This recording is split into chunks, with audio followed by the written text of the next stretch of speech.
Hey, what's good, y'all? Welcome back to another video. The Rockets lose to the Phoenix Suns 122-126. Here's some stats for y'all. So Kevin Porter Jr. had 22 points, 7 from 15 from the field, 3 of 8 from 3, and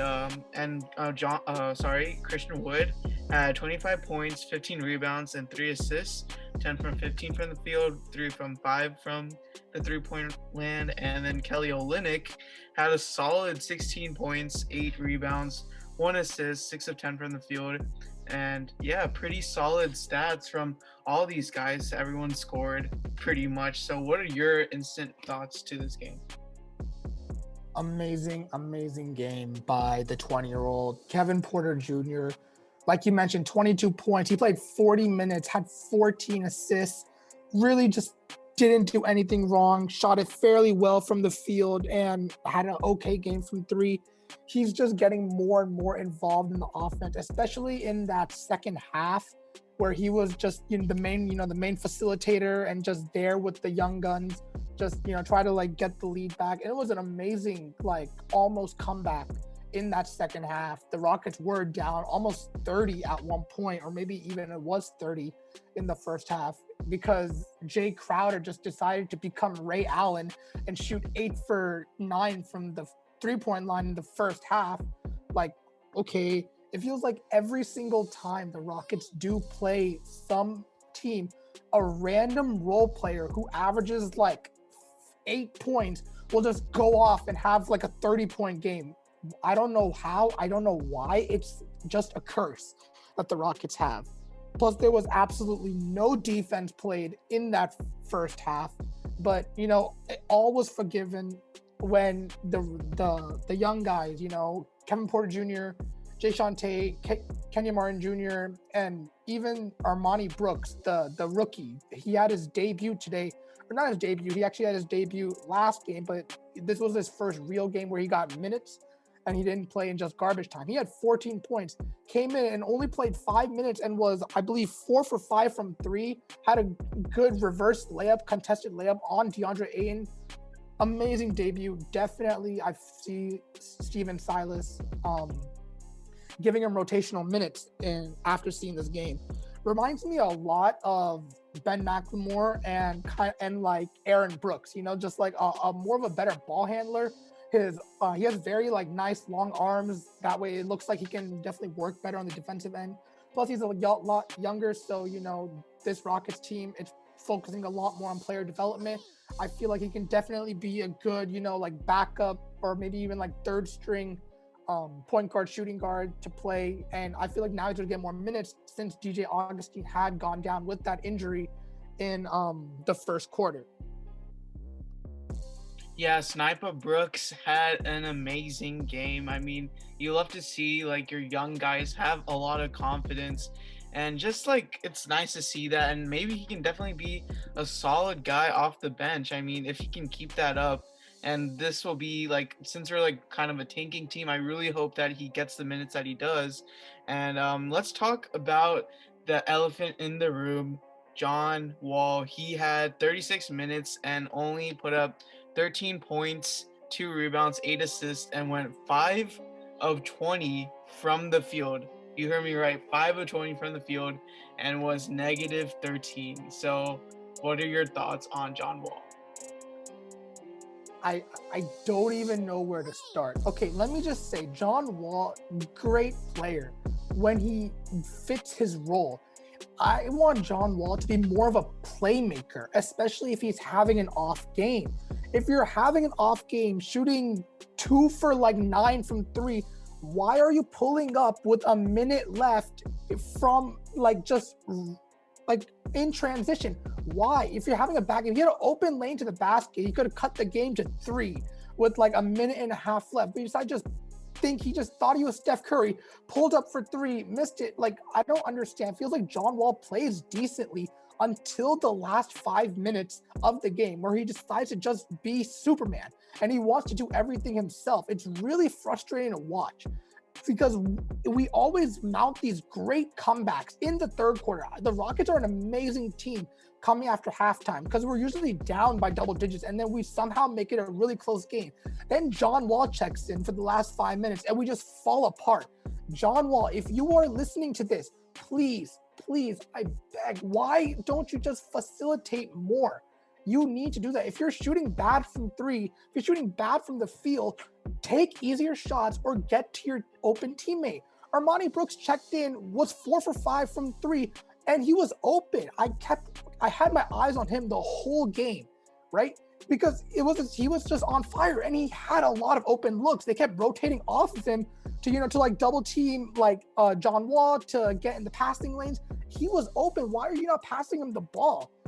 It's really frustrating to watch for us Rockets fan. I know this season's all about tanking for Cade, but once in a while, I just want to see this team win. All that hard work that our young guys did, bringing it from a 30-point game to like a 5-point game, all ruined because John Wall just decides, hey, I want to take the last shot. I want to take the dumb shots, and I want to win this game on my own. Yeah, definitely John Wall. There's been a lot of moments where John Wall goes berserk. I mean, the games before, he was doing pretty well. I mean, he had like solid stats put up, and I don't know. I mean, I don't know if John Wall has that kind of still has that chip on his shoulder mentality or whatnot ever since the whole James Harden saga. But like, ever since he declared himself like the franchise guy, I feel like he's trying to really like make a play and kind of force things, and that's not really good.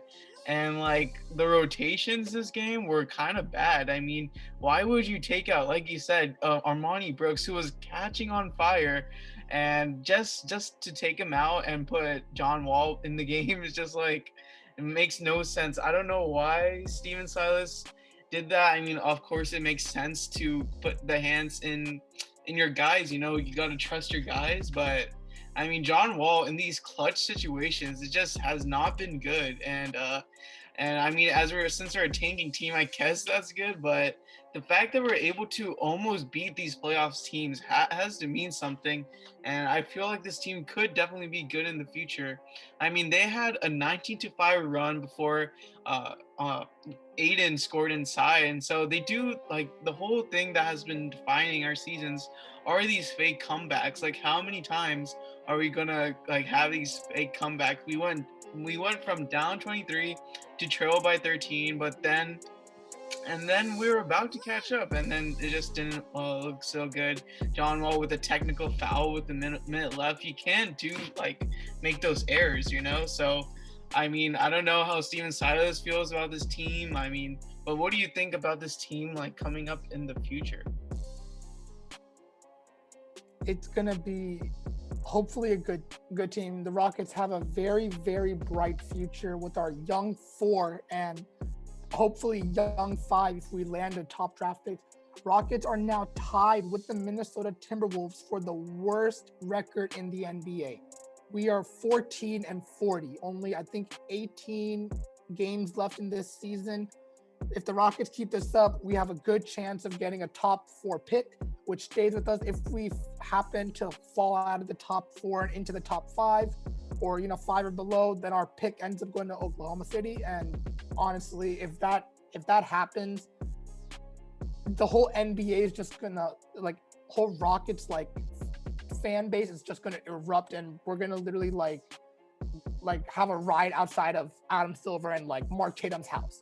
All right, we need a top pick. We need a Cade Cunningham and Evan Mobley, a Jalen Suggs, a Jalen Green, even Jonathan Kuminga. Anyway, we need someone.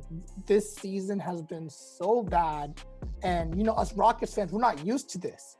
We were used to always being, a top 4 team in the West with the whole James Harden era, and the season that he leaves, we end up being the worst team in the NBA. I forgive Harden for leaving. He had honestly every right to, saying that this team was not capable enough of winning. But man, if our future, this draft is really going to make or break our future. It's going to be a really hard thing if we do not get a top 4 pick. And yeah, draft night's gonna be very, very stressful for us Rockets fans. Yeah, definitely. I mean, I can imagine how intense it would be just to see whether or not we get a top four pick. And I mean, if Thunder were to steal that from us, like the Thunder like fan base is already insufferable enough. I mean, they're overrating Shy Gilgeous Alexander, and if they were to steal a pick from us, I don't know how that would be. So like that's the thing. Like you said, this pick will either make or break us. And I mean, I definitely think that if we do manage to land maybe a top three guy like Suggs, Mobley, or Cade, I think this team can definitely make it to the playoffs. I mean, it's just seeing how we're having these close games with these playoff teams, I think we can definitely make some noise in the upcoming future if we get land one of those guys. But still, even if we do, like in the off chance that we don't get that top four pick, I just think that maybe I think I trust the Rockets GM Raphael Stone to really find the talent that's needed, because obviously you have he found Tate, that one of the draft gems, KJ Martin. So still, it wouldn't be like great if we lost the top four pick, but hey, like if we don't, like I trust Stone to really find the talent later in the draft. And that's pretty much it for our post game reaction. Let us know your thoughts on today's game, and as always, be sure to like, subscribe, and turn on post notifications. Thank y'all for watching. Peace.